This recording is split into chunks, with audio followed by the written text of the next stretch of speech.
Just did a film study on Marlon Humphrey last week, showing some of his, consistent, solid physical play with a high level of awareness in the first 2 weeks against the Jets and the Dolphins, and I think he put that on display again in Week 3 against the Patriots. I titled this video "Problem Solver," and I'm going to mix up the order of the plays. They're not going to go in order that they happen in the game.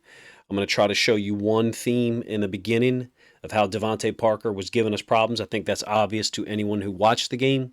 And then how Marlon Humphrey kind of solved that problem late. Strategically, we seem to put Humphrey on Parker. And I can't help but look back at the Dolphins game and wonder. I'm not saying, oh, he's going to shut Tyreek Hill down, he's going to shut Jalen Waddle down, because those guys had moments while he was on the field. But the collapse really occurred when we took Marlon off the field and replaced him with some other guys, rookies, who, were just not ready for that level of play yet. Huge moment, if you ask me, his interception in the end zone. Obviously, there was other big plays. Kyle Hamilton's forced fumble, Marcus Peters game securing, interception, and then a fumble recovery on the sideline on the aforementioned forced fumble by Kyle Hamilton. So let's look at some of the film. This is intentionally going to be divided into two portions. So this first part is going to be talking about Devontae Parker. This is first play of the game. Marlon goes in motion because we're in man.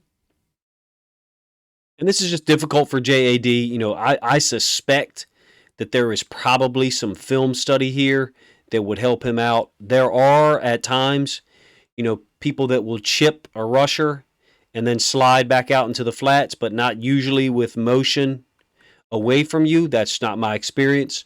But I'm kind of simplifying something that isn't meant to be simple. But you see that Parker jams the point man or the end man on the line of scrimmage. And then JAD is going to be slow to recover, on this in-breaking route. Simultaneous, you got Marlon down here doing what I think is a pretty good job until he runs into Marcus Peters, because we're playing man on that little post-wheel combo.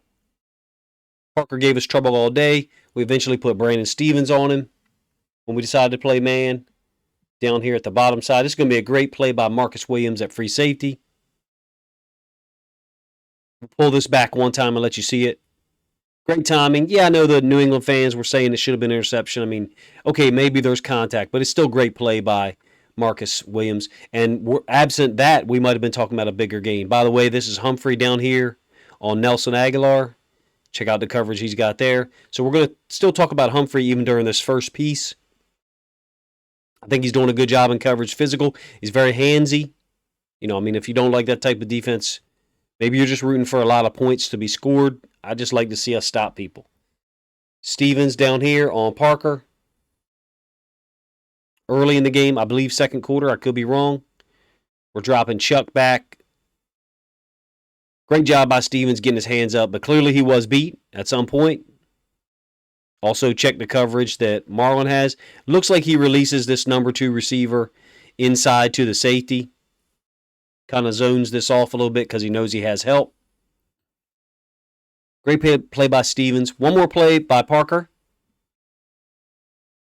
Down here at the bottom side, this is the defensive pass interference on Stevens that Parker still catches the football on. Going to pull this back and show Marlon's coverage at the top side of the field. There's the flag. Great job by Parker. Not surprised. He's made a ton of contested catches in his career. Forgive me if the frame rate was weird on that. Here's Marlon. Watch the angle that he takes on this. What first looks like a flat route with his number 2 receiver, and then he kind of turns it up the field. Watch how Marlon keeps depth on that, and he doesn't immediately jump what most people would assume is just a little speed out. Marlon's going to get depth here. He's not going to chase. He's going to get depth because he knows I can go ahead and play the wheel if he runs a wheel, and I can also break on the out if the quarterback throws it. He has great eyes. He has fantastic eyes. Just like Josh Bynes does on this interception I'm going to show you in a minute. You play football with your feet. You play football with your heart, your brain. You also play it with your eyes. All right, now some plays that Marlon makes where he's targeted or is at least on a target side of the field. Again, this is a little speed out or a little quick by the number 3 receiver. Marlon is right here. Doesn't really take the guy to the ground, but uses the width of the field and his eyes. You can see he's keeping his eyes on Mac Jones. He understands the concept that he's probably got a route developing behind him, which he does. Then he goes ahead and breaks on this late. So 2nd and 10. We end up forcing the 3rd and 7. All right, beautiful play. 4th and 3 here. Cool design by the Patriots. So Brandon Stevens' man is going to go in motion and then return. So all they're trying to do is, by getting him to go in motion here and then return back, is get Stevens trailing. All right? So Stevens has to choose to go above or underneath of this outside release by Parker. But the problem with this design, and this is the second time that Marlon has done this in 2 weeks, he did this against the Dolphins as well. Because it's an outside release, Marlon can go ahead and get hands-on the outside and keep an eye on this flat route. You see, he broke off, totally left his man. He didn't guess. That's not a guess. That's a read. Too many times people are like, oh, he guessed this. No, he didn't. He read that. He's an extremely intelligent football player. Hands on the receiver. Eyes were just inside a moment ago. Still has eyes and can see the quarterback. See the brown leather football thrown in the air. Break on it because he understands the situation. 4th and 3 and understands the routes that are developing. I would bet you that Marlon Humphrey's film study is exquisite. Same play from the end zone angle. You can see Stevens is in trail. So what I mean is there's the receiver's helmet, and you can see Stevens' helmet is probably 2 yards behind him. That's not anything Stevens did wrong. That's just the return motion threatening him to one side and then bringing it back to the other. When Marlon makes plays like this, I think it energizes the whole team. He's been making plays like this all season. This is not something new.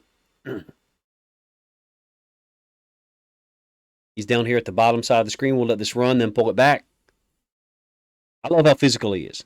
You may not like that contact. You may say, well, coach, that's interference. I don't care. I really don't.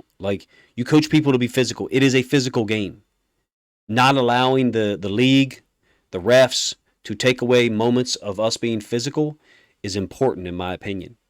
So watch him as he carries this wheel, and then we'll talk about my man Josh Bynes with the interception. I haven't said anything about it, even in a reaction video, but I'm damn sure we're going to do a film study on Josh Bynes. So I just love the way he totally rode this receiver out of here. Completely. Let's get back to Bynes, who makes the pick. Now watch the difference as this develops between Bynes and Queen. Play action.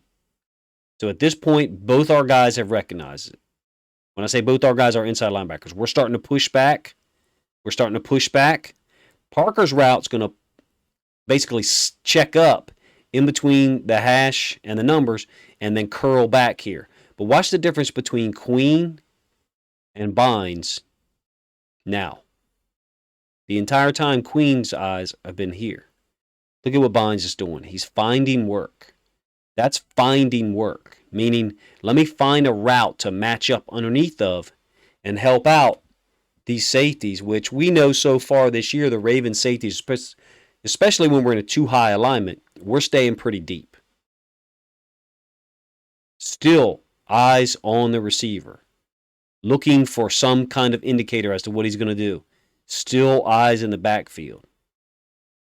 Not saying Queen's doing this wrong, but Queen's heavy on backfield reads, and now he's going to start to drive on this flat route because there's nobody else there. So that could be the reason why. But Bynes has identified the route and fit underneath of it. Why? Because he saw it. Queen has no ability to react to this because he doesn't see it. He sees the flat route. He has the ability to react to that late. Hopefully that makes sense to you guys. Up at the top of the screen now, again, problem solver. Here we go. Humphrey on Parker. I know this is late in the game, not sure the down in the distance, but I know it leads to his interception. Great scramble by Mac Jones.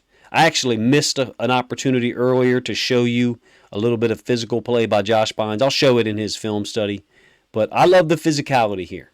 I love it. You know, if you don't, maybe you're a person that roots for points to be scored, or maybe you think that the the way the NFL game is officiated is actually the way all football is, and that is not true. It is officiated in a drastically different way than football at pretty much every other level. Physicality should be encouraged, and we as a team and a staff should never, and fans should never, try to prohibit or encourage our guys to not show physicality. Marlon is a physical cover corner, probably better suited for covering guys like Parker as opposed to guys like Tyreek Hill, etc. All right, 2 plays here. One of them he makes, one of them he does not. Very nice job by him and Marcus Williams on this communication. Pepe, it looks like, was lined up on the wrong side initially. Moves over here. Marlon tells him something. They run the running back out in the flats. Ball almost got tipped. I'm not sure if Owe tips it or not. He doesn't. But what happens is you got this snag concept by the X receiver, which is Aguilar, and he's sitting here. Marlon's just sitting up high. He's not going to allow anything to happen in the end zone. Some people are like, probably like, why don't we throw the ball here? Well, the linebacker's in the lane, number one. Number two, Mac Jones has already made his read. He's already decided where to go with the football. So this is a great play by Marcus Williams. To a lesser extent, Harrison as well. Marlon putting himself in the right position to play zone, essentially. Now here, this is all man. Weird alignment at first between him and Chuck.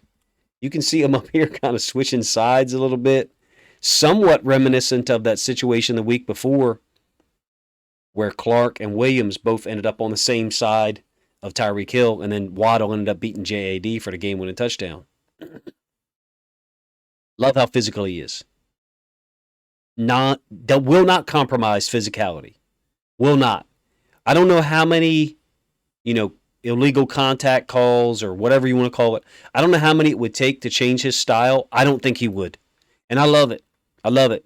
Don't compromise, with taking the physicality out of the game, which is what they're doing. We're bringing pressure. Man. Kyle Hamilton's man on the tight end. They kind of fall down together. We're man here. And then this is the matchup that they've been beating us with all game. And so I love it. We have the ability to put Marlon on him in these situations and say, problem solved. Is he elite? I don't know. He's a playmaker. He's a Raven. Looks like to me Marcus Williams is trying to communicate something to a safety who's off screen to our right. The defense is left, our right-hand side of the screen.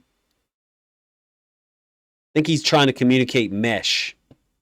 I suspect that that's the routes that Marcus Williams was looking for. But we're in cover 0. We're in straight cover 0. So this is, make the play or don't make the play. And I think it's 31-26 at this point. We have a guy in Marlon Humphrey. We have a guy in Marcus Peters, Marcus Williams. All 3 on the field against the Patriots on Sunday. We have 3 guys that can solve problems. We have 3 guys that can make the play when it needs to be made. Give Marlon Humphrey his credit. Give him his due. When we needed him, he was there. And he took that guy out of the game. Parker was playing a great game. I mean, just no bones about it. He's playing a great game. Gave JAD trouble. Gave Stevens trouble. I thought Stevens competed, and had a couple opportunities to give up bigger plays and was able to recover. But Marlon Humphrey gave him nothing. He's playing great. He's not playing well. He's playing great. Like, it's time we recognize that.